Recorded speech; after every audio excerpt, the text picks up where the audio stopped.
I'm joined with Charles from Terra Perma, who is a sustainable garden designer, and today we're talking about edible gardens in particular.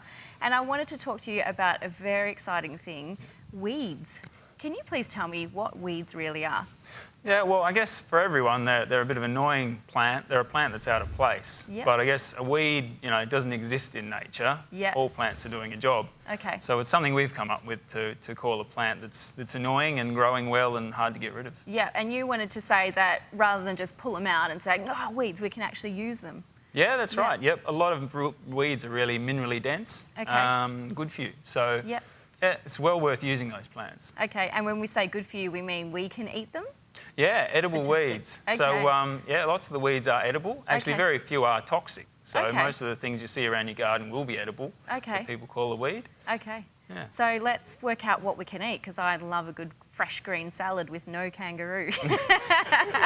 Let's have a look. So what kind of weeds am I going to find in the garden which I can eat? Strictly the vegetarian sense. Yes, please. So that's always safe when you're talking about weeds.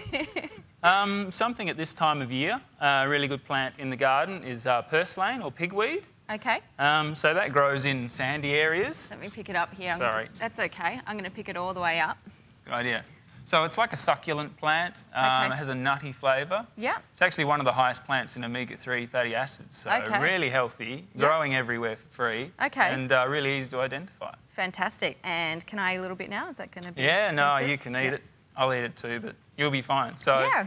It just tastes pretty mild. like plant. Yeah, Yes. and a lot of the herbs are really mild. Okay, yeah. But some are, sharper and bitterer too. So it's a case of, using the right amounts of each and Okay. making your salad taste good. Fantastic. Okay, what else? So another one we've got here is chickweed. Chickweed? Okay. So let me that hold it up. grows abundantly. Yes, I have seen this A one lot of around. people have seen it. It tends to take over the garden. So it's Okay. really good to know you can eat it, because Yeah. you can literally pick out bunches of the stuff and put it in your salad. Straight up in the salad. Straight up in the salad. Fantastic. That's easy enough to identify once you know what you're looking for, because Yep. there's little hairs that run down the stem. Can I just, I know I got the cameraman's off guard. This here, I've got that in my garden and I eat it. I eat it in rabbit. What I Yep. do is I let the rabbits feed on it and then I eat the rabbit. But you're right, you can eat it, definitely. Yeah. Just get a little bit It's of a rabbit. vegetarian rabbit. Sorry, Cara. No worries, Fred. So if you don't have rabbits, you can eat it yourself. That's okay. You can, and it's such a mild flavoured one, kind It of, is.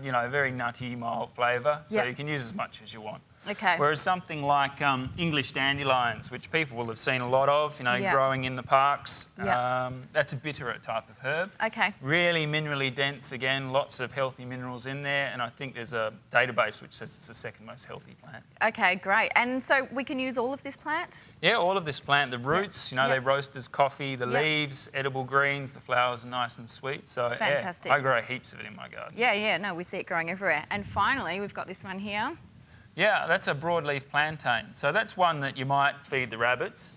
But what's interesting about this plant is it actually produces a stalk. Yep. And the husks of that are actually what you commercially buy as psyllium. So Okay. that fibre, that people are crazy for in the shops. Yeah, keeps you regular. There's all sorts of things coming from our weeds. It's And we can important get to it keep straight from the regular. garden. It is, that's right. This is wonderful. And so you keep talking about being mineral dense. So that means that they're really high in minerals for us. They're really healthy for us. They are, yeah. And Fantastic. it's really important now because a lot of the plants in the shops are just low on minerals. They're Yep. being grown on artificial fertilisers. Yep. So this is a good way to get minerals into your body. Okay, fantastic. And then people can just forage around in their garden or in the public as well, do you think, as well? They can, yeah. A lot of people will have weed problems, so Yep. it's great to know what they can take out of their garden. Yep. But if they don't, they can go foraging in a public place. I mean, there's Okay. no caution on that thing. Yep. Councils do spray weeds. They do, okay. So if it looks sick, don't harvest it. Okay. But I guess what you could do is grab one out of the oval and put it in your own garden. Yep. And let it go to seed, and then you've Yep. got like English dandelions. Fantastic. And what I'm guessing you would recommend people really identifying properly what the weed is before you just go and eat anything? Yeah, absolutely. I mean, there's lots of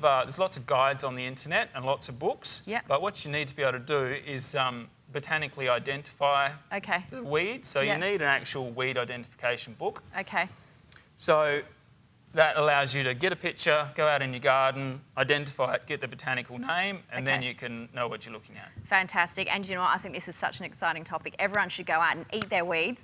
And if people want more information, not information, we can can actually head to your website. You So can. what I'm going to do, I'm going to put a link onto the Couch website, thecouch.com.au, and from there you'll be able to lead onto Charles' website, which actually has a downloadable PDF about edible weeds in your garden. So thank you so much, Charles, for coming in. This is really exciting. I'm going to have the most amazing weedy salad for my family today.